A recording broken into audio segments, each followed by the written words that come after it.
Hello! In this video I will show you how to perform phone setup on a OnePlus Ace 3 Pro. So you have to start by pressing on this arrow button, and here you have to select your language and then click next. Now you have to select the region and click next again, and now click next. And here you can set up using another device, or you can just click skip. Here you can connect to Wi-Fi, or you can click skip, and then click, you can set up unlock method, or you can click skip again. Now click later, and here you have to scroll down and click accept.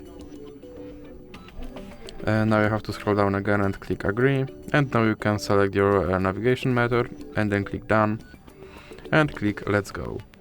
And now your phone is all set up. So that's it for this video. If you liked it, please remember to leave like and subscribe.